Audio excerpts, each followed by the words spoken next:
পায়খানা কষা বা শক্ত হওয়াকেই মূলত কোষ্ঠকাঠিন্য বলা হয়, আর এটা মনে হয় আপনারা নিশ্চয়ই সকলেই জানেন।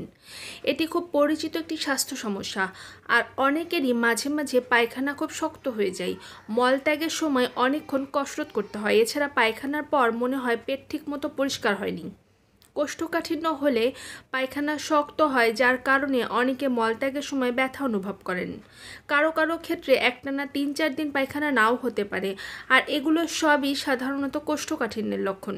দীর্ঘদিন কোষ্ঠকাঠিন্য হলে পাইলস বা অর্শ রোগ কিংবা এনাল ফিশার বা গেজ রোগের মতো পায়ুপথের রোগ তৈরি হতে পারে। আর পায়খানা কষা কেন হয় তা জেনে কিছু সাধারণ নিয়ম মেনে চললে কোনো প্রকার ঔষধ ছাড়াই সম্পূর্ণ ঘরোয়া উপায়েই এই সমস্যা এড়িয়ে চলা সম্ভব। হ্যালো ভিউয়ার্স, আসসালামু আলাইকুম। নতুন আরেকটি ভিডিও দেখার জন্য কুকিং হাউস ফ্যামিলিতে আপনাদের সবাইকে আবারও ওয়েলকাম। পরিবার ও স্বাস্থ্য বিষয়ক যে কোনো নতুন তথ্য পেতে আপনি চ্যানেলটি এখনই সাবস্ক্রাইব করুন এবং পাশে থাকা বেল আইকনটি ক্লিক করে আমাদের সাথেই থাকুন। সাধারণত কোষ্ঠকাঠিন্যের লক্ষণ কি কি হতে পারে সেগুলো আপনাদেরকে আগে বলে নেই। সপ্তাহে যদি 3 বারের কম পায়খানা হয় তবে সেটাকে কোষ্ঠকাঠিন্য বলা হয়। আর এছাড়াও কোষ্ঠকাঠিন্য হলে যেসব লক্ষণ থাকতে পারে সেগুলো হলো পায়খানা শুকনো শক্ত চাকার মতো হওয়া, পায়খানার আকৃতি স্বাভাবিকের চেয়ে বড় হওয়া, পায়খানা করতে কষ্ট অনুভব হওয়া, পেট পরিষ্কার হচ্ছে না এমন মনে হওয়া, পেটে ব্যথা হওয়া, পেট ফাঁপা লাগা বা বমি বমি ভাব হওয়া, আর এগুলো সবই কোষ্ঠকাঠিন্যের লক্ষণ। কোষ্ঠকাঠিন্য থেকে নিজেকে দূরে রাখতে কিছু কিছু প্রিয় প্রিয় খাবার বাদ দিতে হবে আপনার খাবারের তালিকা থেকে আজই থেকে। কিন্তু এমন কিছু খাবার আছে যা খেলে কোষ্ঠকাঠিন্য ধারে কাছে ঘেঁষতে পারবে না। চেষ্টা করুন প্রতিদিনের খাবারের তালিকায় এই খাবারগুলোর অন্তত একটি যেন থাকে। কোষ্ঠকাঠিন্য থেকে দূরে থাকতে সাহায্য করে কিন্তু মৌরি। ডাইজেস্টিভ ট্র্যাকের যে পেশি রয়েছে তার সঞ্চালন যাতে ঠিকমতো হয় সেদিকে খেয়াল রাখে মৌরি। ফলে বদহজম, পেট গোলানো, কনস্টিপেশনের মতো নানাবিধ রোগ একেবারে দ্রুত সেরে যায়। এক্ষেত্রে 1 কাপ মৌরি নিয়ে ভালো করে ভেজে ফেলতে হবে, আর ভাজার আগে অবশ্যই বাজার থেকে কিনে নিয়ে আসার সময় পরিষ্কার করে ধুয়ে শুকিয়ে নিতে হবে। তারপর ভাজা মৌরিগুলো গুঁড়ো করে নিয়ে একটি কাচের বয়ামে সংরক্ষণ করবেন।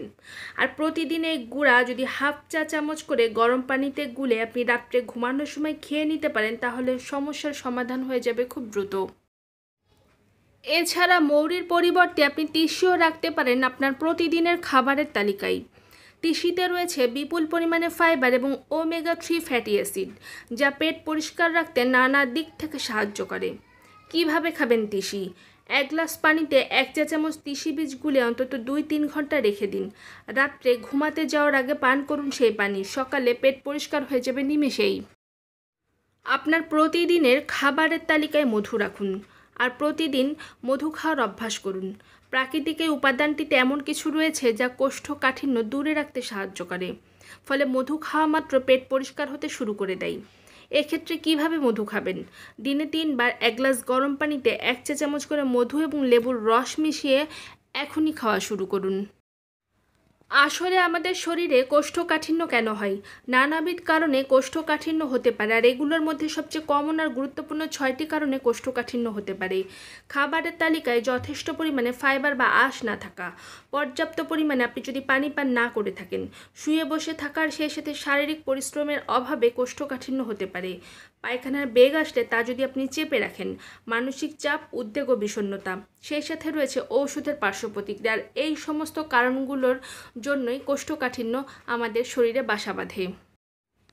ফাইবার বা আঁশ হলো এক ধরনের শর্করা। পেট পরিষ্কার হওয়ার জন্যই ফাইবার খুবই গুরুত্বপূর্ণ। আমাদের পরিপাকতন্ত্রের যে জায়গায় পায়খানা তৈরি বা জমা হয়ে থাকে সেখানে ফাইবার অনেকটা স্পঞ্জের মতো কাজ করে। পানি শোষণ ও ধারণ করার মাধ্যমে ফাইবার পায়খানার পানি ধরে রাখতে সাহায্য করে। ফলে পায়খানা নরম আর ভারী হয়, সহজেই শরীর থেকে বের হয়ে আসে।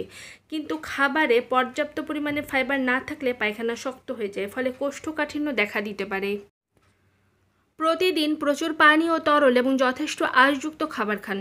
পাশাপাশি দুশ্চিন্তা বা মানসিক চাপমুক্ত জীবনযাপনের চেষ্টা করুন। আর আপনারা যারা এতক্ষণ আমার সাথেই আছেন আপনাদের সবাইকে জানাই thank you so much. Take care, আল্লাহ হাফেজ, বাই বাই।